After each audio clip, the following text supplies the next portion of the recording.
Under the wide western sky, the land looked endless as if the earth itself had no edge. The stars were scattered like cold embers, and the wind curled low across the prairie, whispering against the grasses. A young woman walked there, wrapped in a shawl that once might have been strong but now hung thin and frayed. Her name was Ahiana, and though she was only 22, her eyes carried the heaviness of winters too long endured. Widowhood had etched shadows into her face, the kind that did not fade when morning came. She had no horse left, no coin to barter, and the night pressed in close, urging her to find shelter before frost stole the warmth from her bones. She saw a faint glimmer ahead, a light trembling against the dark, a ranch house standing like a lantern in the sea of open land. Something inside her wanted to turn away, to keep wandering into the unknown rather than risk another door slammed in her face. Yet her legs betrayed her hesitation, pulling her forward step by step. Hunger gnawed at her, but it was not food alone that pushed her. It was the deep, aching desire to be recognized even for a moment as human again. Would someone inside welcome her, or would the light vanish as soon as she came near? Her knock was soft, but in the night silence it carried. The door opened to the glow of lamplight and laughter. A family gathered around a wooden table. The warmth of roasted meat and baked bread spilled into the chill, but so did the wary eyes of those inside. A woman rose first, tall, stern, and quick to pull her shawl tighter around her shoulders as she studied the stranger. Whispers fluttered across the table. The young widow lowered her gaze, her voice nearly breaking as she spoke. She asked only for a corner by the fire, only for a single night of safety. But suspicion tightened the room like a noose. The ranch mistress's eyes narrowed, the curve of her mouth sharp. A woman alone and of your kind? No place here for trouble. She began to close the door, and for a moment Ahiana's world shrank back into the cold, her shame burning hotter than the wind against her skin. She could almost hear her late husband's voice, could almost feel the weight of abandonment settling again. Before the door latched, a hand appeared, large, calloused, steady. The man who had been silent until then now stepped into the threshold. His name was Colton Hale, 33 years old, the kind of man whose silence carried more weight than a roomful of talkers. His face bore the lines of work under sun and wind, his shoulders wide from years of labor. He did not speak quickly, as though each word had to be tested before it left his mouth. His eyes rested on the young woman, not pitying, not condemning, but considering. "One night," he said simply, his voice a quiet rumble. The tension in the room did not ease, but the decision had been made. The others looked away, their glares sharp with judgment, but Colton moved aside and let her in. She stepped across the threshold, her heart hammering in her chest, her body trembling less from the cold than from the fragile thread of hope. She bowed her head, clutching the shawl closer, unable to speak gratitude. It was not welcome she had been given, only reprieve, yet even that felt like grace.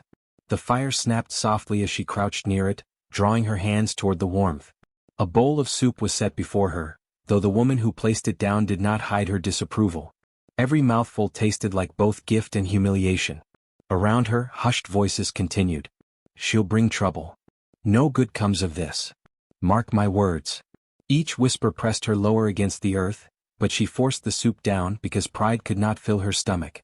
That night she lay curled on a mat near the dying fire, listening to the murmurs from behind closed doors. Her eyelids refused rest, and her heart kept racing in her chest, unsure if dawn would bring kindness or dismissal. She thought of slipping away before first light, of sparing herself the sting of rejection. But exhaustion anchored her. She slept in fragments, each dream heavy with loss. When she woke, the house was quiet save for the creak of wood and the soft thud of boots. She rose and found Colton already outside tending the horses. The early sun stretched long shadows over the corral, and the smell of hay and leather filled the cool air. He moved with a quiet assurance, his hands working with rhythm, his silence steady as stone. She lingered in the doorway, unsure if he noticed her watching. Something in the sight of him made the hollow space inside her ache differently, not with hunger but with something older, something she could not yet name. He did not tell her to leave. Nor did he invite her to stay. Instead, as though it were the most natural thing in the world, he handed her a bucket and gestured toward the feed sacks. She hesitated, then followed, pouring grain with careful hands. The horses nickered, their warmth fogging in the morning air. A small, almost imperceptible nod passed between them, an understanding sealed without words. In that gesture she felt both acknowledged and tested. Days unfolded like this, quietly, each marked not by declarations but by small exchanges. She cooked what little she could, mended torn cloth and hummed old tunes while working. He in turn left bread for her, mended the edge of her shawl, showed her the rhythm of the land. He rarely spoke more than a sentence at a time, but his silence grew less heavy, less distant. She began to sense that his loneliness had its own story, unspoken but written in the lines of his face. What wound had closed him off from others? Still the outside world pressed close. One afternoon, a rider passing the ranch spat at the ground near her feet, muttering slurs before galloping on. Shame burned her cheeks, but she did not flinch. Colton stood nearby, his jaw tight, eyes narrowing, though he said nothing. The silence held a promise, one she did not fully understand yet. Word spread in town as it always did. Colton Hale kept a widow under his roof. Whispers sharpened into open disdain. Hands that once greeted him with ease now hesitated, trades grew harder, the weight of judgment heavier with each passing week. She saw the cost he bore and felt guilt pierce her. Had she stolen his place among his own people? She considered leaving, sparing him further scorn. But each time she thought of walking away, her feet would not move. His quiet gestures, the way he set her place at the table without asking, the way he worked beside her without complaint, they rooted her. And yet the pressure grew. One evening men from town came directly, their voices sharp, their threat clear. Send her away or you'll lose everything. The air was brittle with tension, and for a long moment Colton said nothing.